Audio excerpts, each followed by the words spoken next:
మిత్రులారా నమస్తే, నేను మీ Prasadamurthy. Welcome to promo talks. 156 సంవత్సరాల క్రితం అంటే 1869 ఆ సంవత్సరంలో రష్యన్ సాహిత్యంలో ఒక అద్భుతమైన నవల వచ్చిందండి. ఆ తర్వాత మొత్తం ప్రపంచ సాహిత్యంలో, విశ్వ సాహిత్యంలో అత్యుత్తమమైనటువంటి నవలగా ఆ నవలకు గుర్తింపు వచ్చింది. ఇప్పటికీ కూడా ఇన్ని సంవత్సరాలైన ప్రపంచం అంతా తమ తమ భాషల్లో ఆ నవలని అనువాదం చేసుకొని చదువుకుంటోంది ప్రపంచం అంతా. ఆ నవల ఏమిటి? ఆ నవల రాసింది ఎవరు? ఆ నవల రాసింది రష్యన్ మహారచయిత దోస్తోయెవ్స్కీ. ఆ నవల ఏమిటి? The idiot.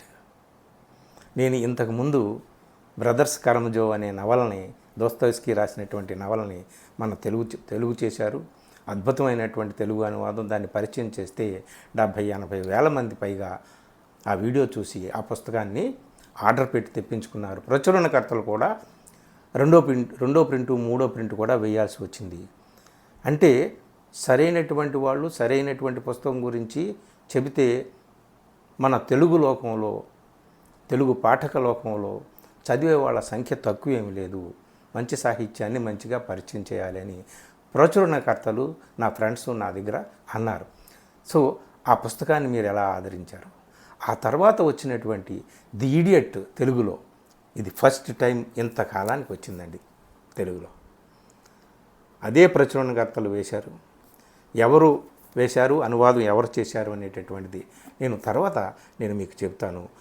ఈ ఇడియట్, ఈ నవల గురించి ముఖ్యంగా ఇదిగో మీకోసం ఈ నవలని ఇక్కడ పెడుతున్నాను. మీకు కనిపించాలి ఆ నవల. ముందు ఈ నవలలోకి వెళ్ళే ముందు ఒకసారి దోస్తోయెవ్స్కీ గురించి మాట్లాడుకుందాం. దోస్తోయెవ్స్కీ గురించి చాలామంది చాలా అద్భుతమైనటువంటి మాటలు చెప్పారండి. ఆయన తత్వవేత్తలాగా, మనోవైజ్ఞానిక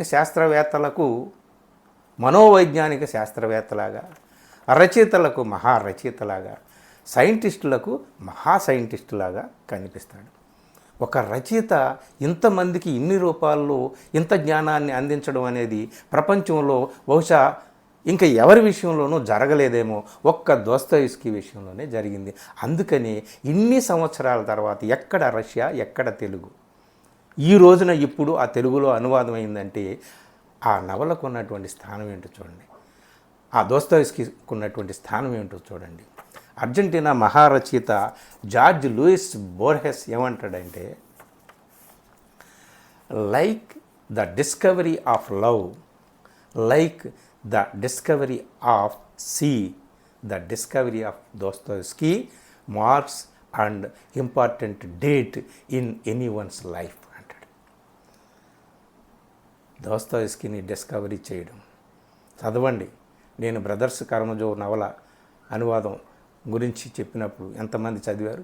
అలాగే ఈ నవల కూడా చదివితే దోస్తోయెవ్స్కీకి మీరు ఫ్యాన్స్ అయిపోతారు. ఎప్పటికీ కూడా అలా చదువుతూనే ఉంటారు. మళ్ళీ చదువుతారు. అంటే ఒకసారి చదివి పక్కన పడేసేటటువంటి పుస్తకాలు కాదు దోస్తోయెవ్స్కీ. అంత గొప్ప మాట మాట్లాడాడు బోర్హెస్. అంతేకాదు, ఐన్స్టైన్ ఏమన్నాడు తెలుసా? Dostoevsky gives me more than any scientist అన్నాడు. ఐన్స్టీన్ ఒక సైంటిస్ట్ అయ్యుండి ఏ సైంటిస్ట్ కంటే కూడా ఎక్కువ తనకు జ్ఞానాన్ని ఇచ్చినటువంటి వాడు దోస్తోయెవ్స్కీ అన్నాడు. అలాగే నీషే అంతటి జర్మన్ మహాతత్వవేత్త, ఆయన కూడా దోస్తోయెవ్స్కీ నాకు గొప్ప సైకాలజిస్ట్ లాగా కనిపిస్తాడు, గొప్ప ఫిలాసఫర్ లాగా కనిపిస్తాడు. అలాగే సిగ్మండ్ ఫ్రాయిడ్ నాకు గొప్ప సైకాలజిస్ట్ లాగా కనిపిస్తాడు దోస్తోయెవ్స్కీ. ఇలా చాలామంది, హెమింగ్వే, కాఫ్కా, కాము, ఆల్బర్ట్ కాము, జేన్ పాల్ సార్త్ర్, ఇట్లాంటి వాళ్ళు అందరూ కూడా అంటే తత్వవేత్తలకు తత్వాన్ని, మనోవైజ్ఞానిక శాస్త్రవేత్తలకు విజ్ఞానాన్ని, సాహిత్యకారులకు సాహిత్యాన్ని, సైంటిస్టులకు సైన్స్ని అందించినటువంటి, ఏకకాలంలో అందించినటువంటి మహారచయిత దోస్తోయెవ్స్కీ. ఆ మహారచయిత రాసినటువంటి నవలే ది ఇడియట్. ఐడియట్లో ఏముంది కథ అనేది మనం చెప్పుకుందాం. అయితే మిత్రులారా, ఈ సందర్భంగా మీకు నేను చెప్తాను, మహా రచయితలు కానీ మహా కవులు కానీ, ముఖ్యంగా రచయితలు, తత్వవేత్తలు, వాళ్ళ జీవితాల్లో చూసింది, వాళ్ళ జీవితాల్లో పరిశీలించింది అంతా కూడా వాళ్ళ జీవితంలో అనుభవించిన దాన్ని రంగరించి మేళవించి మనకి అందిస్తారన్నమాట. దోస్తోయెవ్స్కీ జీవితంలో అనుభవించింది చాలా ఉంది. చిన్న వయసులోనే ఒక విప్లవ సంస్థతో అనుబంధంలో ఉన్నాడని అతన్ని అరెస్ట్ చేసి మరణశిక్ష వేసి అతని తల మీద తుపాకీ పెట్టి ఇక గుండు అతని గుండెల్లోకి దూసుకుపోతుందనగా జార్ చక్రవర్తి ఆ మరణశిక్షను రద్దు చేయడం, అతన్ని సైబీరియాకు పంపించడం, ఆ తర్వాత మిలిటరీ సర్వీస్కి విధిగా వెళ్ళడం, ఒక 10 సంవత్సరాల పాటు అట్లా గడిచింది. ఆయన చాలా నోటోరియస్ క్రిమినల్స్తో జైల్లో ఉన్నాడు. అందుకనే notes from the under ground అనేటటువంటి దాన్ని రాశాడు. అందులో చాలా విషయాలు ఉంటాయన్నమాట. ఆయన్ని ఆ మరణశిక్ష దాకా వెళ్ళి, మృత్యు అంచుల దాకా వెళ్ళి వచ్చాడే, అది ఎప్పటికీ మర్చిపోలేడు. ఆ విషయాలు ఎప్పుడూ కూడా ప్రతి రచనలోనూ కూడా ఉంటాయి. అలాగే ఆయన తండ్రి చాలా క్రూరంగా, తల్లి చిన్నప్పుడే చనిపోయింది, తండ్రి చాలా క్రూరంగా వ్యవహరించేవాడు. ఆ తండ్రిని కూలీలే ఆ తండ్రిని హత్య చేశారని చెప్తారు. ఆ విషయాన్ని కుటుంబం ఎక్కడ కూడా చెప్పుకోదు, కానీ అంత క్రూరంగా ఉండేవాడట. ఆ తండ్రిని చంపేస్తాను అని కలలు కూడా వచ్చేవాట దోస్తోయెవ్స్కీకి. తండ్రి చనిపోయినప్పుడు ఆయన పెద్దగా విచారించలేదు. సో ఇవన్నీ కూడా, సో తండ్రిని చంపడం అనేటటువంటి, కలలు రావడం అనేటటువంటిది మీకు బ్రదర్స్ కర్మజోగులో ఒక పాత్రలో మనకు అందులో చూపిస్తాడు. ఈయనకి ఫిట్స్ ఉన్నాయి చిన్నప్పటి నుంచి, అనారోగ్యం, మూర్ఛరోగం అనేటటువంటిది, నరాల జబ్బు అనేటటువంటిది ఉంది. అది నవలల్లో అనేక పాత్రలలో కనిపిస్తుంది. ముఖ్యంగా మరణశిక్ష, మృత్యువు అంచుల దాకా వెళ్ళడం, సరిగ్గా నీకు 6 గంటలకి మరణశిక్ష అమలవుతుంది అని ఒక మాట చెప్పారనుకోండి, ఆ మాట చెప్పడానికి మరణశిక్ష అమలు అవ్వడానికి మధ్యలో ఒక 20 నిమిషాలు ఉందనుకోండి, ప్రతి నిమిషం ఎలా గడుస్తుంది, అతని హృదయంలో ఏ ఘర్షణ చెలరేగుతుంది, ఇవన్నీ కూడా ఆయన అనుభవించిన అన్నీ కూడా కొన్ని పాత్రలో పెట్టాడు. ఇడియట్ నవల్లో కూడా దానికి సంబంధించినటువంటి ఒక సంభాషణ ఉంటుంది. ఒక మామూలు నౌకరుతో మాట్లాడతాడు ఇందులో కథానాయకుడు. సరే, ఇప్పుడు ఇడియట్ నవల్ దగ్గరికి వద్దాం. ఆ ఇతివృత్తం కథ ఏమిటి? కథ సింపుల్గా, 2 అమ్మాయిలు, 1 అబ్బాయి. మెయిన్ హీరో ప్రిన్స్ మిష్కిన్, తర్వాత హీరోయిన్ అని చెప్పాలంటే నస్తాసియా ఫిలిపోవ్నా. సో నస్తాసియా ఫిలిపోవ్నా, విచిత్రంగా ఈ ప్రిన్స్ మిష్కిన్, నస్తాసియా ఫిలిపోవ్నా ఇద్దరు అనాథలే. ఇతను చిన్నప్పుడే అనాథ అయితే ఇతనికి గార్డియన్గా ఒక అతను ఉన్నాడు. ఆయన సంరక్షణలో ఉన్నప్పటికీ కూడా ఈయనకి అనారోగ్యంతో ఎక్కడో స్విట్జర్లాండ్లో 4 సంవత్సరాలు వైద్య చికిత్స కోసం వెళ్ళాడు. ఈమె కూడా నస్తాసియా ఫిలిపోవ్నా అన్నానే హీరోయిన్, ఆమె అనాథ. ఆమెను ఒక ధనవంతుడు, శ్రీమంతుడు బాధ్యత తీసుకొని పెంచుకుంటాడు. ఆమెకు 16 ఏళ్ల వయసు వచ్చిన తర్వాత తన లైంగిక వాంఛలు తీర్చుకోవడానికి ఆమెను ఉంచుకుంటాడు. ఆమె అప్పటి నుంచి పురుష ప్రపంచం మీద ఒక ద్వేషంతో రగిలిపోతూ ఉంటుందన్నమాట. సో ఎక్కడ స్టార్ట్ అవుతుందంటే కథ, ఈయన స్విట్జర్లాండ్లో చికిత్స పొంది 4 సంవత్సరాల తర్వాత పీటర్స్బర్గ్ వస్తాడు, రష్యాకు వస్తాడు. ఒక ట్రైన్లో వస్తాడు. ఆ ట్రైన్లోనే రోగోజిన్ అనేటటువంటి వాడు, ఆయన మిత్ర బృందం అందరూ కూడా వస్తారు. ఆ మాటల సందర్భంలో రోగోజిన్ నస్తాసియా ఫిలిపోవ్నా గురించి మాట్లాడతాడు. ఆమెను తను ఏమైనా సరే వసూలు చేసుకుంటాననేటటువంటి మాటలు అక్కడ మాట్లాడతాడు. సరిగ్గా పీటర్స్బర్గ్ ఎందుకు వెళ్ళాడంటే, లిజావెటా అని ఆమె జనరల్ ఎపాంచిన్ భార్య అన్నమాట. ఆమెకు ఇతను దూరపు చుట్టం. ఎవరు? మన హీరో ప్రిన్స్ అని అందాం. ప్రిన్స్ మిష్కిన్ అని కూడా అన్నాం, ప్రిన్స్ అనే అంటాను, ఎందుకంటే పేర్లు కన్ఫ్యూజ్ అవ్వకుండా. మన హీరో. సో ఇతను చాలా మంచివాడు, అమాయకుడు, మానవత్వం మూర్తీభవించిన మనిషి, అసత్యం చెప్పడు, నిజాన్ని ప్రేమిస్తాడు, నిజాయితీగా ఉంటాడు, కరుణతో ఉంటాడు, దయతో ఉంటాడు, ఇతరులను కూడా అంతే కరుణతో దయతో చూస్తాడు, సత్యం వైపు నిలబడతాడు. సో అతను వెళ్తాడు, ఆ జనరల్ ఎపాంచిన్ కుటుంబం దగ్గరికి వెళ్తాడు పీటర్స్బర్గ్. అక్కడికి వెళ్ళి వాళ్ళని కలుసుకుంటాడు. ఆ కుటుంబం దగ్గర కూడా వాళ్ళ మనసు కూడా గెలుచుకుంటాడు ఇతని మంచితనంతో. ఆ కుటుంబానికి జనరల్ ఎపాంచిన్, లిజావెటా వీళ్ళిద్దరు దంపతులకి 3 కూతుళ్ళు ఉంటారు. ఆ 3 కూతుళ్ళలో 3వ కూతురు అగ్లాయ. 2 హీరోయిన్లు అని చెప్పాను కదా. వీళ్ళిద్దరితో కూడా ఈయన మనసులో ప్రేమబంధం అనేటటువంటిది ఉంటుంది. ఎవరి మనసులో? ప్రిన్స్ మనసులో. సో అతను వాళ్ళ కుటుంబం దగ్గరికి వెళ్ళినప్పుడు ఆ జనరల్ ఎపాంచిని ఇతని పట్ల జాలిపడి కొంత డబ్బులు ఇచ్చి నువ్వు ఎక్కడ ఉంటావు ఏమిటి చిన్న మూట పట్టుకొని వస్తాడు అమాయకుల. ఎక్కడ ఉంటావంటే ఎక్కడ ఉండాలో కూడా తెలియదంటే అతని దగ్గర పనిచేసేటటువంటి అసిస్టెంట్ గాన్యా అపార్ట్మెంట్ది, అంటే అపార్ట్మెంట్ అంటే ఇల్లు, అక్కడికి వెళ్ళి నువ్వు ఒక టెనెంట్ లాగా ఉండు అని చెప్పేసి పంపిస్తాడు. కానీ ఆ గాన్యా ఎవరు? ఆ జనరల్ ఎపాంచన్ దగ్గర అసిస్టెంట్గా పనిచేస్తున్న గాన్యానే నస్తాసియాని పెళ్లి చేసుకోబోతున్నాడు. ఎందుకు? నస్తాసియాని ఎవరైతే పెంచి పోషించి లైంగికంగా తన కోరికలు తీర్చుకున్నాడో ఆమెను వదిలించుకోవడానికి 75,000 రూబుళ్ళు ఇస్తానని ప్రకటించాడు. ఆ 75,000 రూబుళ్ళ కోసం గాన్యా పెళ్లి చేసుకోవడానికి సిద్ధపడ్డాడు. ఈ ప్రిన్సు ఈ జనరల్ ఎపాంచిన్ ఇంటికి వచ్చినప్పుడు ఆ నస్తాసియా ఫోటో చూస్తాడు. చిత్రపటం, అద్భుతమైనటువంటి అందం. రైల్లో ఆమె గురించి మాట్లాడే రోగోజిన్ అని. ఆ రోగోజిన్ విలన్ అన్నమాట ఈ నవల్లో.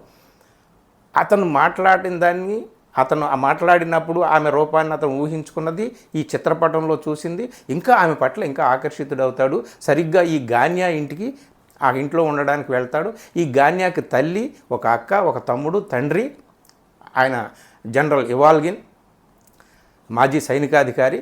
అతను ఎప్పుడు తాగుతూ ఉంటాడు, అబద్ధాలు చెబుతూ ఉంటాడు, ఏవో కబుర్లు చెబుతూ ఉంటాడు. ఇదంతా సరే కానీ ఆ ఇంట్లో గాన్యా ఆ నస్తాసియాని పెళ్లి చేసుకోవడం తల్లికి కానీ అక్కకి కానీ ఇష్టం లేదు. ఎందుకంటే నస్తాసియాని అప్పటికే ఎవడో ఒక శ్రీమంతుడు ఉంచుకున్నాడు, వాడుకున్నాడు. ఆమె మంచిది కాదు, కులట, చరిత్రహీనురాలు, ఇట్లాంటి అభిప్రాయాలతో వాళ్ళకుండి వాళ్ళ మధ్య గొడవ అవుతుంటుంది. ప్రిన్స్ ఉండగానే గొడవ అవుద్ది ఆ ఇంట్లో. సరిగ్గా గొడవ అవుతున్నప్పుడే నస్తాసియా అక్కడికి వస్తుంది. ఆ గొడవ అంతా కూడా చూసి ఆమె మొత్తానికి ప్రిన్స్ని ఫస్ట్ టైం అక్కడ చూస్తుంది. అతన్ని చూసిన వెంటనే అతని మాటలతో అతను మంచివాడని గమనిస్తుంది. ఇతను కూడా, ప్రిన్స్ కూడా నస్తాసియాని చూస్తాడు. ఆమె అందానికి దాసుడవుతాడు.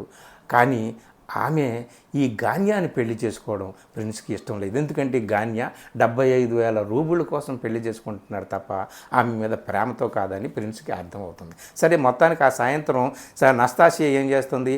ఒక బర్త్డే పార్టీ పెడుతుంది తను ఉంటున్నటువంటి అపార్ట్మెంట్లో. అక్కడికి అందరినీ పిలుస్తుంది. గాన్యా వెళ్తాడు, జనరల్ ఎపాంచిన్ వెళ్తాడు. ఎవరు? మనవాడు వెళ్ళాడు దూరపు చుట్టమని. ఆ జనరల్ ఎపాంచిన్కి కూడా ఆ అమ్మాయి అంటే ఇష్టం. భార్యకు తెలియకుండా మంచి ఒక డైమండ్ నెక్లెస్ ఇస్తాడనమాట. సో అతను ట్రాట్స్కీ అని ఈమెను పెంచుకున్నవాడు, ఉంచుకున్నవాడు అని చెప్పిన వాడు వస్తాడు ఆ పార్టీకి, గాన్యా వస్తాడు, అందరూ వస్తాడు. ప్రిన్సు తనని పిలవకపోయినా ఎందుకో గాన్యా నుంచి నస్తాసియాని తప్పించాలని చెప్పేసి అక్కడ పార్టీకి వెళ్తాడు. ఆ పార్టీలో పెద్ద గొడవ అవుతుంది. గొడవ అవడానికి కారణం ఏమిటి అంటే రోగోజిన్ వాళ్ళ మిత్రులతో తాగి శుభ్రంగా అక్కడికి వస్తాడనమాట. సో అక్కడికి వచ్చి అక్కడ ఏం చెప్తాడు? నువ్వు 75,000 రూబులకి అమ్ముడిపోతున్నావు. ఆ గాన్యా వాడు ఎట్లాంటి వాడు అనుకుంటున్నావు? వాడికి 3 రూబుళ్ళు ఇస్తే 3 మైళ్ళు నేల మీద పాకేటటువంటి మనిషి అంటాడు. అప్పుడు నస్తాసియా ఈ ప్రిన్స్ దగ్గరికి వచ్చి నువ్వేమంటావు చెప్పు, నేను అతను పెళ్లి చేసుకోవాలా వద్దా అంటే వద్దు అని చెప్తాడు ప్రిన్స్ వద్దు అంటాడు. సో నువ్వు నన్ను ప్రేమిస్తున్నావా, నువ్వు నన్ను చేసుకుంటావా, అది ఇది అని మాటలు అక్కడ కలుపుతారు. అక్కడ రెడీ అవుతాడు. కానీ ఆ రోగోజిన్ మంచి ఊగిపోతూ ఉంటాడు అనమాట. వాడు 75,000 రూబుళ్ళు కాదు, తీసి అవతల పడే నేను 1,00,000 రూబుళ్ళు ఇస్తున్నానని చెప్పి వాడిస్తాడు. అక్కడండి నస్తాసియా మొత్తం పురుష ప్రపంచం మీద తనకున్నటువంటి ద్వేషం, ఒక స్త్రీ పట్ల ఈ మొత్తం పురుష ప్రపంచం ఎలా ఉంటుంది, ఎంత దుర్మార్గంగా ఉంటుంది, ఎంత క్రూరత్వంతో నిండి ఉంటుంది, స్త్రీని వసూలు చేసుకోవడానికి డబ్బును కూడా ఎంతలాగా వాడుకుంటారు ఏమిటి అనేటటువంటిది వాళ్ళందరినీ అపహాస్యం చేస్తూ ఆవిడని మాట్లాడినటువంటి మాటలు అద్భుతమైనటువంటి సీను. దీన్ని సినిమా కూడా తీశారు రష్యన్ భాషలో 2 పార్ట్లు, ఒక పార్టీ లభ్యమవుతుంది యూట్యూబ్లో, మీరు చూడండి. చాలా బ్రహ్మాండంగా ఆమె ఈ గాన్యాని ఎగతాళి చేస్తూ నువ్వు 75,000 రూబుళ్ళు కాదు, 1,00,000 రూబుళ్ళు కాదు, 3 రూబుళ్ళకే 3 మైళ్ళు పాకిపోతావంట. సరే ఇప్పుడు ఈ డబ్బు నేను ఈ పొయ్యిలోకి విసిరేస్తున్నాను, ఆ డబ్బు తీసుకో అని చెప్పేసి 1,00,000 రూబుళ్ళు అలా విసిరేస్తుంది. ఇళ్లలో అగ్నితో పెట్టేటటువంటి పొయ్యిలు ఉంటాయి కదా అక్కడ, అందులోకి విసిరేస్తుంది. అందరూ కూడా అయ్యో ఆశ్చర్యపోతారు. 1,00,000 రూబుళ్ళు అంటే మాటలా, నేను వెళ్తానంటే అందరిని ఆపేస్తా, లేదు గాన్యా వెళ్ళాలని చెప్తుంది అనమాట. ఆఖరికి గాన్యా సిద్ధమవుతాడు. అక్కడికి వెళ్ళడానికి వెళ్ళేటప్పటికి మూర్ఛ వచ్చి అక్కడ కళ్ళు తిరిగి పడిపోతాడు. మొత్తానికి ఆయన తీసి బయటపడేస్తుంది. ఏమైనా సరే ప్రిన్స్ని పెళ్లి చేసుకుంటుంది అని చెప్పేసి రోగోజిన్ కూడా కోపోద్రిక్తుడై అక్కడ ఊగిపోతూ ఉంటాడు. ప్రిన్స్ని పెళ్లి చేసుకుంటానని కూడా అంటుంది. కానీ ప్రిన్స్ మంచితనం, ప్రిన్స్ నిజాయితీ, ప్రిన్స్ అమాయకత్వం ఇవన్నీ కూడా చూసిన తర్వాత ఎందుకు నేను ఇప్పటికే పాడైపోయి ఉన్నాను, నేను ఇప్పటికే శిథిలమైపోయి ధ్వంసమైపోయి ఉన్నాను, నన్ను చేసుకుని అతను ఏం సుఖపడతాడు అని చెప్పేసి అతని మీద ప్రేమ ఉన్నప్పటికీ నేను రోగోజిన్ని పెళ్లి చేసుకుంటాను అని చెప్పి రోగోజిన్తో వెళ్ళిపోతుంది అనమాట. ఆ రోగోజిన్తో వెళ్ళిపోయి వేరే పట్టణానికి వెళ్తుంది. ఆ వేరే పట్టణానికి వాళ్ళని వెంట వెతుక్కుంటూ కూడా ప్రిన్స్ వెళ్తాడు. అదే పట్టణానికి మొత్తం జనరల్ ఎపాంచిన్ దంపతులు వాళ్ళ ముగ్గురు కూతుళ్ళతో వాళ్ళు కూడా అక్కడికి వెళ్తారు. ఆ అగ్లాయ ప్రిన్స్ని ప్రేమిస్తుంది. ప్రిన్స్కి కూడా అగ్లాయ అందాన్ని, ఆమె అమాయకత్వాన్ని చూసి ప్రిన్స్కి కూడా ఇష్టం ఏర్పడుతుంది. ఈమె పట్ల కూడా ప్రేమ ఏర్పడుతుంది. నస్తాసియా మీద ఉన్న ప్రేమ వేరు. ఆమె అందం పట్ల ప్రేమ, ఆమె అందం పట్ల మోహం, ఆమె మోసపోయింది. ఆమె పురుష జాతి ఆధిపత్యానికి దౌర్జన్యానికి గురైపోయింది, బలైపోయింది అని చెప్పేసి ఒక జాలి, కరుణ, సానుభూతి కూడా ఆమె ఉంటుంది. ఈ రెండు కలగలిసినటువంటి అనురాగం, ప్రేమ ఆమె పట్ల ఉంటుంది. కాకపోతే ఆమె ఏంటి, అగ్లాయ నువ్వు చేసుకో ప్రిన్స్ని అని చెప్పి ఉత్తరాలు కూడా రాస్తుంది. అగ్లాయ ప్రేమిస్తుంది. అగ్లాయాన్ని పెళ్లి చేసుకోవడానికి ప్రిన్స్ సిద్ధమవుతాడు. కానీ మనసు నస్తాసియా మీద ఉంటుంది. కానీ ఈ మొత్తానికి ఈ ట్రయాంగులర్ లవ్ అగ్లాయ నస్తాసియాని కలుసుకొని ప్రిన్స్ని కూడా తీసుకొని మొత్తానికి విషయం ఏంటో తేల్చుకుందామని అక్కడికి వెళ్తుంది. మొత్తం నస్తాసియాతో గొడవపడి వీడికి కూడా నస్తాసియా మీద ప్రేమ ఉందని చెప్పేసి తను వెళ్ళిపోతుంది. నస్తాసియాని పెళ్లి చేసుకోవడానికి మళ్ళీ ప్రిన్స్ సిద్ధమవుతాడు.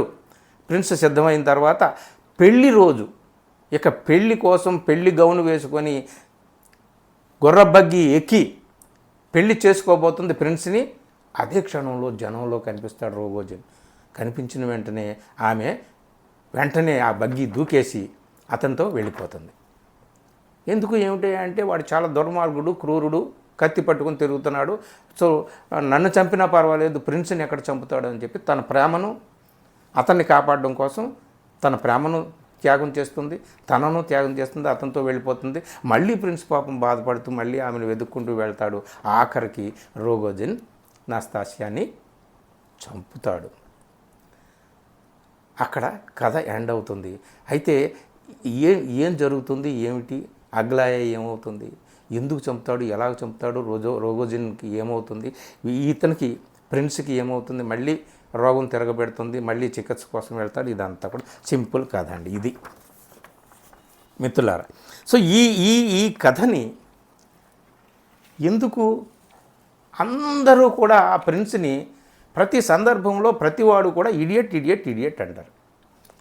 మంచితనం, నిజాయితీ, మానవత్వం మూర్తీభవించినటువంటి ఒక మనిషి ఈ స్వార్థం, ద్వేషం, హింస గూడు కట్టుకున్నటువంటి ఈ ప్రపంచంలో ఇడియట్ లాగా కనపడతాడా అందరికీ? ఏమిటి అనేటటువంటిది ఈ కథలో ఉన్నటువంటి సారాంశం అన్నమాట. అంటే మంచితనం పనికిరాదా, నిజాయితీ పనికిరాదా, అమాయకత్వం పనికిరాదా, మనిషిలా బతకడం అనేటటువంటిదే నేరమా? మనిషిలా బతికేవాడు ఒక ఇడియట్, బుద్ధిహీనుడు, బుద్ధిమాంద్యుడిలాగా కనపడతాడా అందరికీ? సో కథ చాలా సింపుల్. కానీ దోస్తోయెవ్స్కీ చెప్పేటటువంటి కథలో జరిగేటటువంటి సన్నివేశాలు, ఆ సన్నివేశాల్లో వచ్చేటటువంటి సంభాషణలు, ఆ సంభాషణల్లో వచ్చేటటువంటి మాటలు, ప్రతి దానికి, ప్రతి సన్నివేశానికి, ప్రతి సంభాషణకి, ప్రతి మాటకి మధ్యలో బిట్వీన్ ది ఆ లైన్స్ అని అంటామే, సీన్కి మధ్య, సీన్ లోపల సీన్కి మధ్య, మాట లోపల మాటకి మధ్య ఉన్నటువంటి అదృశ్యంగా ఇన్విజిబుల్ సీన్స్ కొన్ని ఉంటాయి. మనకి కనిపించినటువంటి వాక్యాలు, మాటలు కొన్ని ఉంటాయి. వాటిని అన్నింటినీ కూడా చదివి మనం అర్థం చేసుకోవాలి. గొప్ప ఫిలాసఫీ పెడతాడనమాట. సో ఈ ఎగ్జిస్టెన్షియలిజం, నిహిలిజం, అబ్సర్డిజం ఏదైతే ఇప్పటికీ కూడా పాశ్చాత్య తత్వశాస్త్రంలో చర్చలుగా ఉన్నాయో వాటన్నిటికీ కూడా ఆద్యుడు దోస్తోయెవ్స్కీ అని అంటారనమాట. అన్ని విషయాలు కూడా ఆయన ఈ మానవ ప్రపంచంలో తాను చూసింది, మొదటే చెప్పానే, తన జీవితంలో అనుభవించింది, రెండింటినీ కూడా రంగరించి తన నవలల్లో, తన కథల్లో పెడతాడు. ఎన్నెన్నో విషయాల మీద, జరుగుతున్న అభివృద్ధి కార్యక్రమాల మీద, అలాగే సాంఘికంగా రాజకీయంగా, ఆర్థికంగా ఏ పరిణామాలు ఆనాటి కాలంలో, ఆనాటి రష్యన్ సమాజంలో 19వ శతాబ్దపు రష్యన్ సమాజంలో జరిగే వాటన్నిటి మీద కూడా కామెంట్స్ ఉంటాయి వివిధ రకాల పాత్రల ద్వారా. అవన్నీ కూడా దోస్తోయెవ్స్కీ కామెంట్సే అన్నమాట. ఆ కామెంట్స్ ద్వారా, ఆయన పాత్రల ద్వారా చేసినటువంటి చర్చలు, విశ్లేషణల ద్వారా వాటిని బేస్ చేసుకొని నీషే లాంటి వాళ్ళు, అలాగే సార్త్ర్ లాంటి వాళ్ళు, ఆల్బర్ట్ కాము లాంటి వాళ్ళు ఎన్నెన్నో తత్వశాస్త్రాన్ని డెవలప్ చేశారు, కథలు రాశారు, నవలలు రాశారు. అన్నిటికీ కూడా ఆద్యుడు, పునాది దోస్తోయెవ్స్కీ అన్నమాట. మిత్రులారా, అంతటి గొప్ప మహారచయిత రాసినటువంటి గొప్ప నవల మనకి ఈనాటికి తెలుగులో రావడం అనేటటువంటిది ఎంత గొప్ప విషయం చెప్పండి. తెలుగులోకి రాగానే నేను చదివాను. అద్భుతమైనటువంటి అనువాదాన్ని అందించాడు మిత్రుడు వై వేణుగోపాల్ రెడ్డి. ఇది ఆయన మొదటి అనువాదం, కానీ ఈ పుస్తకం చదివితే మీకు ఎక్కడ ఇది మొదటి అనువాదంగా అనిపించదన్నమాట. మొదటి అనువాదంగా అనిపించదు. సో నేను చెప్పాను కదా, కథ ఏదైనా సరే, కథలో జరిగిన సన్నివేశాలు, సంభాషణలు, చర్చలు, వాటి ద్వారా దోస్తోయెవ్స్కీ ఈ ప్రపంచానికి ఏం అందించాడు, ఎలాంటి చూపును అందించాడు, ఎలాంటి వివేచనా శక్తిని అందించాడు, ఎలాంటి తార్కిక జ్ఞానాన్ని అందించాడు, ఎలాంటి తాత్విక దృష్టిని అందించాడు, ఇవన్నీ కూడా మనకు అర్థం అవ్వాలంటే ఇదిగో ఇలాంటి గొప్ప గొప్ప నవలలే చదవాలి. దోస్తోయెవ్స్కీ ఇప్పటికీ చనిపోలేదు, ఎప్పటికీ చనిపోవడు. ఎందుకంటే ఇలాంటి పుస్తకాలు ఉన్నాయి. మరి 156 సంవత్సరాల తర్వాత ఎక్కడో రష్యాలో పుట్టిన ఈ నవలని తెలుగులో మనం ఎందుకు అనువాదం చేసుకున్నాం? వై వేణుగోపాల్ రెడ్డి దీన్ని అనువాదం చేశాడు. చాలా చక్కటి అనువాదం. మనం తెలుగులోనే ఈ నవల చదువుతున్నామా అన్నట్టుగా ఉంటుంది. ఈ నవలని ప్రచురించినటువంటి వాళ్ళు సాహితీ ప్రచురణలు, విజయవాడ. వాళ్ళ అడ్రస్సు, ఫోన్ నెంబరు మీకు డిస్క్రిప్షన్లో పెడతాను. దీనికి ముందు మాట, చక్కటి ముందు మాట శ్రీనివాసమూర్తి గారు రాశారు. ఆ ముందు మాటలో ఆయన చివరిగా చెప్పినటువంటి మాటలు చెప్పి ఈ వీడియోను ముగిద్దాం. ఆయన ఏమంటాడంటే, శ్రీనివాసమూర్తి గారు, ఇంత అద్భుతమైన నవల ఇన్నేళ్ళు తెలుగులో రాకపోవడం విచారకరం. ఇప్పటికైనా వెలుగు చూస్తున్నందుకు సంతోషంగా ఉంది. ఈ మానవ మనస్తత్వ ఘర్షణామయ వేదనా ప్రపంచంలోకి మిమ్మల్ని ఆహ్వానిస్తున్న పుస్తకం అంతా చదివి మూసేసిన తర్వాత దాని ప్రభావం మీ మీద తప్పక ఉంటుంది. మీరు కూడా తప్పక చదవండి. ఈ పుస్తకాన్ని సంపాదించుకొని పేజీలు ఎన్ని అని చూడకండి. ఇందులో 654 పేజీలే ఉన్నాయి, కానీ 650 సంవత్సరాలు కాదు కదా, 650,000 సంవత్సరాలు కూడా మానవుడు అనేవాడు ఉంటే, మానవ జీవితం ఉంటే ఇదిగో ఈ పుస్తకం ఉంటుంది. అందుకనే ప్రపంచం అంతా ఇప్పటికీ ఈ పుస్తకాన్ని చదువుతూ ఉంటుంది. మీరు కూడా తప్పనిసరిగా చదవండి. ఇట్లాంటి సాహిత్యాన్ని, అంటే రష్యాలో వచ్చిన అద్భుతమైనటువంటి క్లాసిక్స్ని, టాల్స్టాయ్ పుస్తకాలు కానీ, చెకోవ్ పుస్తకాలు కానీ, దోస్తోయెవ్స్కీ పుస్తకాలు కానీ ఏవైతే లేవో, ఎప్పుడో పాత అనువాదాలతో సరిగ్గా లేవో, వాటిని తెలుగులోకి తీసుకురావాలనేటటువంటి తాపత్రయంతో మిత్రుడు కోనపరాజు కుమార్ ఎంతో వ్యయప్రయాసలు కోర్చి అనువాదం చేయిస్తున్నాడు. సో ఆయనకు కూడా అభినందనలు చెప్పాలి, ధన్యవాదాలు. సాహిత్య పాఠకలోకం తరపున ఆయనకు కూడా మనం అందరం కూడా ధన్యవాదాలు చెప్పాలి. ఈ పుస్తకం ఎక్కడ దొరుకుతుందో మీకు ఫోన్ నెంబరు, అడ్రస్ పెడతాను. తప్పనిసరిగా తెప్పించుకొని ఈ పుస్తకం చదవండి. చదివిన తర్వాత నాకు మీ కామెంట్లు తెలియజేయండి. అవసరమైతే ఫోన్ చేయండి. Thank you very much.